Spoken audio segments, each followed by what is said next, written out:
अस्सलाम वालेकुम एवरीवन। आज जो मेरा टॉपिक है वो है क्रिप्टो करेंसी है। चीज़ मैंने आपको बतानी है कि क्रिप्टो करेंसी में आपने घबराना नहीं है। आपने क्रिप्टो करेंसी में घबराना नहीं है। जो ही आप घबराएंगे आप पैसे को लूज़ करना शुरू कर देंगे। अभी तक तो मेजॉरिटी लोगों को समझ आ गई होगी कि ये क्रिप्टो करेंसी असल में है क्या। तो आज मैं दोबारा बता देता हूँ, ये बेसिकली एक डिसेंट्रलाइज डिजिटल करेंसी है जिसमें आप पैसे को इधर से उधर without any third party involve किए भेज सकते हैं और आपका वो पैसा अगले बंदे के वॉलेट में पहुंच जाता है। और ये कंप्यूटर्स पूरी दुनिया में लगे हुए हैं। आप चाहें आप भी लगा सकते हैं।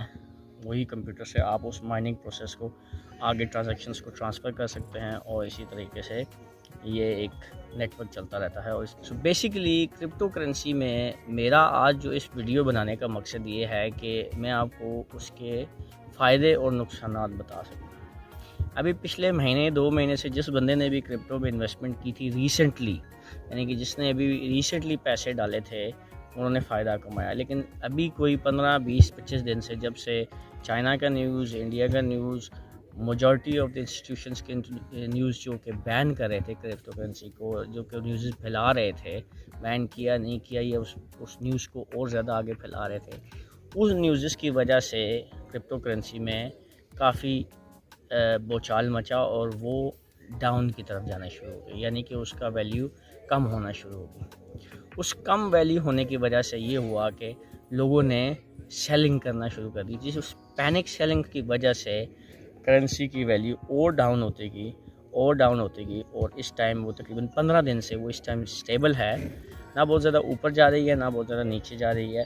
उसके अगर आप ग्राफ को प्रॉपर्ली मॉनिटर करें तो 15 दिन से उस ग्राफ में एक स्टेबिलिटी महसूस हो रही है। अब यहाँ से इस स्टेबिलिटी से वो किसी भी जगह पे जा सकते हैं, या तो बहुत ज़्यादा ऊपर चली जाएगी या उस स्टेबिलिटी से नीचे जाएगी। नीचे होने के चांसेस तो बहुत कम है, लेकिन काफ़ी चांसेस है कि वो ऊपर ही जाएगी।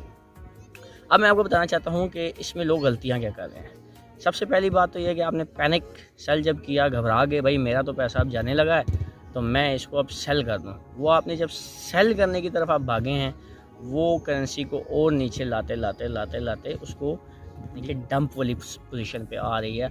आहिस्ता वो नीचे आना शुरू हो और आप अपना पैसा डुबोगे, या आपका पैसा जो है वो जो आपने प्रॉफिट बनाया था उसकी रेशो और ज़्यादा कम हो गई। अब इसमें आपने क्या करना था, पहले तो बात यह कि आपने उसको ग्राफ को प्रॉपर्ली मॉनिटर करना था, और दूसरी बात यह है कि फियर एंड ग्रीड इंडेक्स देखना है कि जिस टाइम आप उसका ग्रीड इंडेक्स देखते हैं तो कस्टमर बाइंग की तरफ जा रहा है, यानी कि कस्टमर ग्रीडी हो रहा है।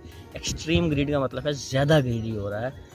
और जब वो पैनिक हो जाता है, जब वो पैनिक सेलिंग करना शुरू होता है, तो उसका मतलब है कि वो फेयर में है, कि उस कस्टमर में या उसका जो एनवायरनमेंट है या कोई भी एक कॉइन है, यानी कि बिटकॉइन है, एथेरियम है, या कोई भी क्रिप्टो करेंसी है, उसके अंदर फेयर इंडेक्स क्या है, उसके अंदर लोगों में फेयर आ गया, अब लोग बेचना शुरू करेंगे और उसकी वैल्यू नीचे हो जाएगी।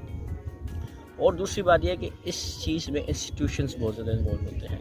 अब आपको मैं एक वीडियो ये दिखाना चाहता हूँ कि इस वीडियो में देखें कि किस तरीके से क्रिप्टो करेंसी में लोग इन्वेस्टमेंट कर रहे हैं और प्रॉफिट तो आता है, लेकिन प्रॉफिट आते के साथ साथ जिस टाइम ज़्यादा बनाया वो लोग कहते हैं सारा पैसा बीच में डाल दें। नहीं, सारा पैसा आपने नहीं डालना। आपने अपने प्रॉफिट का 10 से 15% या बहुत ज़्यादा होगा 20%, जो कि आपके पास पैसा पड़ा हुआ है, जिसको आप समझते हैं कि यार ये भी साल 2-3 साल मैंने इसको छेड़ना नहीं है, आपने उसका 10 या 20% उसमें डालना है और आपने उसको लगा के या तो भूल जाना है या उसकी ट्रेडिंग करनी है। क्योंकि उस ट्रेडिंग से ये होगा कि आपको ये पता चल जाएगा कि आपने कितनी ट्रेडिंग की है और आप किस तरीके से ट्रेडिंग कर सकते हैं और आपने प्रॉफिट और लॉस। क्योंकि जो बंदा अगर किसी भी बिज़नेस में या किसी भी काम में लूज़ नहीं करेगा, उसको समझ में नहीं आएगी। क्योंकि जो बड़ी बड़ी इंस्टीट्यूशंस हैं जो कि पैसा लगाती हैं और पैसा खींचती हैं, उन चीज़ को भी आपने मॉनिटर करना है। जिस तरह एलन मस्क को SNL किया, जो कि जिसमें उसने डॉज कॉइन को काफ़ी ऊपर ले गया, और फिर मैं वो चीज़ मॉनिटर कर रहा था कि उसने फ्राइडे को करा था, उससे एक दिन पहले सेलिंग पे आ गई थी डॉज कॉइन, और वो नियरली 60 सेंट 70 सेंट के ऊपर जाते जाते वो एकदम नीचे आना शुरू हो गया। मैं ये सोच रहा था कि भाई ये अभी तो SNL है, इसने अभी एलन मस्क ने अभी इसको ट्वीट भी करना है और वो करना, इसको ऊपर जाना चाहिए। एलन मस्क ने वहाँ ऐसी एक बात की की वजह से करेंसी नीचे जाते जाते, और जो उसके बिग इन्वेस्टर्स थे, जो उसके दोस्त थे, यानी उनको भी उन्होंने फ़ायदा देना है, ख़ुद भी फ़ायदा देना है। पिस रहा है बेचारा, खून चूसता जा रहा है बेचारी गरीब आवाम का, जो इस मेले में पड़ गई है, जिसको समझ में नहीं आया, जिसको भी ताज़ी समझ आई, उसका पैसा मारा गया। तो भाई बहुत एहतियात से चलना है बहुत। इसमें मैं एक और बात ऐड करना चाहता हूँ कि इसमें आपने क्या करना है, सबसे पहले क्रिप्टो करेंसी में किसी भी चीज़ में एंटर होने से पहले आपने अपना एक अकाउंट बनाना है किसी भी एक्सचेंज में जाके। उस एक्सचेंज में जाके आपने उसके अंदर अपना वॉलेट बनाना है जिसके अंदर आप अपने पैसे डालेंगे। उस पैसे डालने की वजह से आप ट्रेडिंग शुरू करेंगे, उसमें आप बाइंग एंड सेल करेंगे और प्रॉफिट एंड लॉस का अंदाज़ा करेंगे।